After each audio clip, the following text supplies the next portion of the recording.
Relembrando ainda, enquanto o Renascimento se disseminava na Itália, para outros países da Europa, um movimento religioso e político aflorou nas terras da atual Alemanha.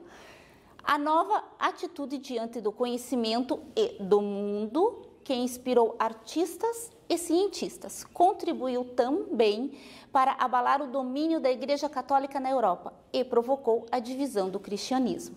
Lembra que a Igreja Católica era a entidade mais importante da Idade Média? Era toda poderosa, ela mandava em todos, inclusive nos reis e nos imperadores. Isto aqui começou a mudar. As universidades, os pensadores, as críticas, aí sim começou uma reforma religiosa que mexeu com toda a parte social, política e cultural dessa época. A reforma, vamos ver o que realmente era? Foi um movimento religioso protestante, no qual contestou severamente a estrutura, os dogmas. O que são dogmas, professora? São os princípios, ok? E os abusos de poder das autoridades religiosas da Igreja Católica, no século XVI, comecinho da Idade Moderna. Com isso, a Igreja Católica organizou um movimento de repressão chamado Contra-Reforma. Então, o que foi que aconteceu? A reforma foi essa ruptura, foi o questionamento dos dogmas, dos princípios da Igreja Católica.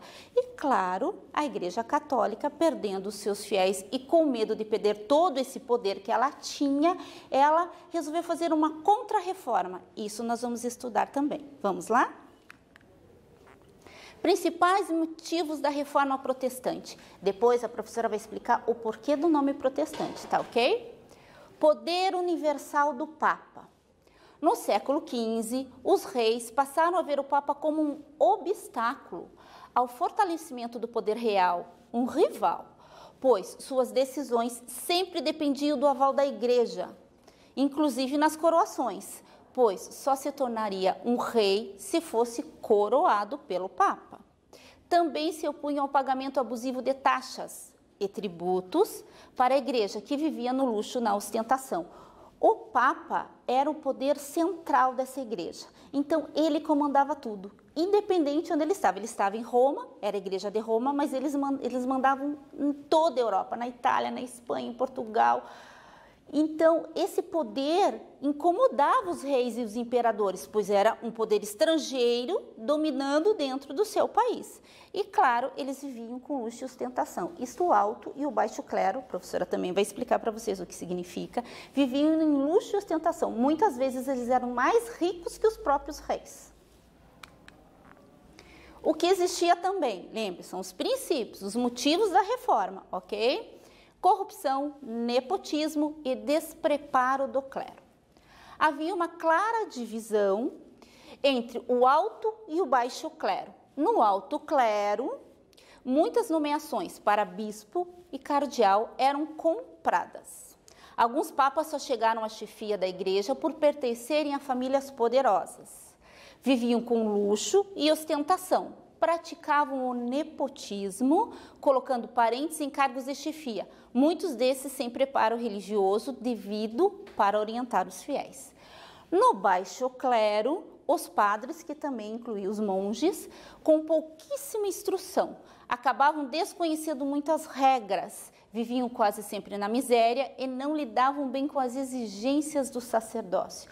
O que isso quer dizer? O alto clero, que era o papa, os bispos e os cardeais, viviam em igrejas luxuosas, em castelos luxuosos, as suas vestes eram luxuosas, as comidas tinham empregados, o luxo e a ostentação era enorme. Enquanto o monge, alguns monastérios, os padres viviam numa miséria, além de acontecer o nepotismo. O que acontecia? O Papa ia lá e orientava, não, eu quero um primo, não, agora o meu irmão vai ser bispo, vai ser cardeal. E, às vezes, esse nomeado não tinha feito nem teologia, não tinha instrução nenhuma, mal sabia o latim. E, como vocês sabem, a Bíblia, as Escrituras eram em latim. Então, se ele não sabia ler direito, como é que ele ia ensinar as pessoas? Então, esse despreparo existia lá e os padres e os monges, além de não ter acesso a um conhecimento, viviam na miséria também. Venda de indulgências e simonia. Indulgências, professor, que nome estranho. Vamos ver o que é? Indulgência é a remissão total ou parcial da pena devida para a justiça de Deus. Olhe lá, então a venda de indulgências era a venda de perdão dos pecados?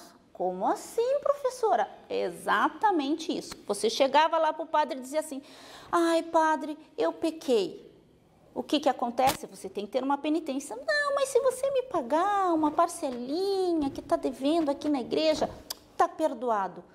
Era assim, isso era chamado de indulgência. Então, os burgueses e os nobres que tinham um pouco mais de dinheiro, não tinha pecado nenhum, já pagava para a família inteira já. Enquanto, coitado do camponês, né, provavelmente ia para o inferno, porque não conseguia o perdão. Então, era muito, digamos assim, eles eram muito apegados ao material, ao dinheiro na época. Então, vendiam o perdão. E perdão não se vende, não é, gente? Olá, galerinha do bem. Simonia, outro nome difícil, né? Era a venda de relíquias religiosas, na maioria das vezes falsas. O que isso quer dizer, professora? Ai, eles pegaram um pedacinho da cruz de Jesus Cristo e vendiam para você. Não, porque se você comprar esse pedaço dessa cruz e deixar na sua casa, nenhum mal vai acontecer, nenhuma doença, você vai prosperar. Imagine, ou então um fio de cabelo de Jesus Cristo. Não, se você comprar esse fio de cabelo de Jesus Cristo e colocar dentro, costurar na sua roupa, nossa, você vai ser invencível. Você pode ir para uma batalha e nada vai de mal te acontecer.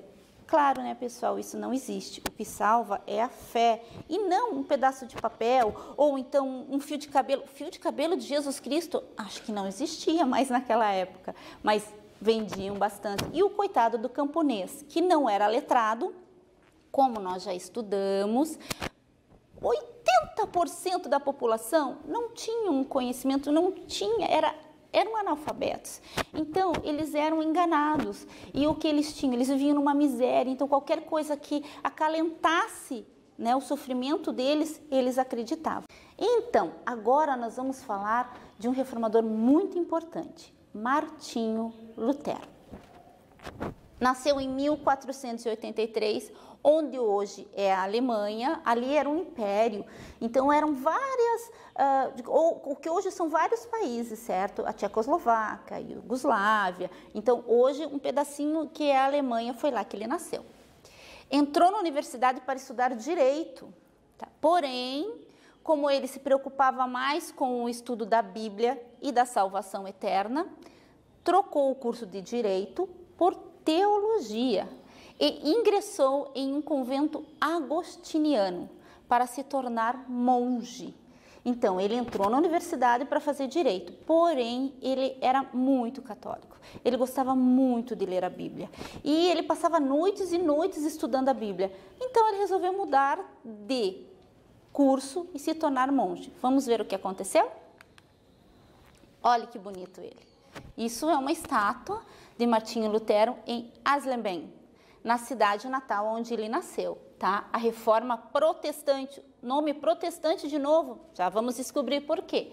Teve início quando Lutero começou a questionar algumas práticas da Igreja Católica. Puxa, ele também era um pensador, ele também era um teólogo, mas ele era um monge. Porém, ele começou a achar estranho que o que ele estudava e lia nas escrituras não acontecia na vida real, principalmente no alto clero. Vamos ver o que aconteceu? Olhe lá, a reforma de Lutero. Em 1517, o Papa Leão X prometeu que todo aquele que desse dinheiro para construir a Basílica de São Pedro, receberia em troca uma indulgência plena. A professora já explicou o que era. Perdão de todos os pecados. Como assim, professora? Bem, a igreja queria construir uma basílica nova. Então, você ia lá e comprava uma indulgência plena. Não importava o pecado. Muitas vezes nem se ouvia o seu pecado. Então, o que acontecia? Não, está perdoado de tudo. Todos os pecados da tua vida inteira. Até os próximos que você vai cometer conforme o que você pague para a igreja, também já está perdoado. Imagine, gente, que absurdo. Lutero, claro que ficou indignado. Escreveu 95 teses. O que são teses? São críticas. nas quais denunciava a venda de indulgências e o mau comportamento do clero e pregou na porta da igreja de Wittenberg. Então ele ficou indignado com o que aconteceu, escreveu essas 95 teses, essas críticas, para ver se a igreja católica mudava algumas coisas, foi lá na porta da igreja e pregou na porta da igreja. Vamos ver o que aconteceu com ele? Vamos lá? Nossa, olha o que a prof trouxe para vocês, Martinho Lutero, uma litografia. O que é uma litografia, professora? É uma impressão. Hoje a professora vai trazer uma novidade muito legal para vocês. Lembram dos livros como eram feitos? Lembra? Um a um, escrito pelos monges, todos costuradinhos, desenhados, dava um trabalhão. Agora a coisa mudou, transformou. E para melhor, lá na frente eu vou explicar. Vamos ver? E essa litografia é exatamente essa impressão dessa imagem. Vamos lá.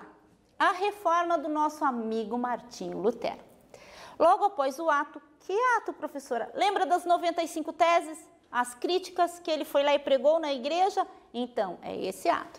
Seguiram-se grandes debates teológicos entre o Lutero e os sábios da igreja. Lembra que ele não queria sair da igreja, na realidade ele queria que a igreja se transformasse, que melhorasse. Que refutaram todas as suas teses. Não deu em nada, não acreditaram nele, ou melhor, não queriam a mudança, né? 3 anos depois, demorou, hein, professora? Naquela época as coisas demoravam. Em 1520, uma bula papal. O que é bula, professora? É um decreto, é um ofício. Foi enviada para Lutero, ameaçando-o de excomungão. Que medo! Lembra que a professora falou? Quem era excomungada acabava onde? Na fogueira. Caso não se retratasse. Então, se ele não pedisse desculpas, se ele não se retratasse, se ele não dissesse que ele estava errado, o que ia acontecer com ele? Fogueira na certa. O Papa mandou avisar. A princípio só estavam conversando. O que o Lutero fez? Queimou a bula papal em praça pública, simbolizando a ruptura de Lutero com a igreja. Aqui ele rompeu. Antes ele ainda não tinha rompido, ele só estava criticando. Aqui houve a ruptura. Não esqueçam disso, é muito importante. Olha o nosso amigo aqui, olha lá, que bacana. Lutero defendia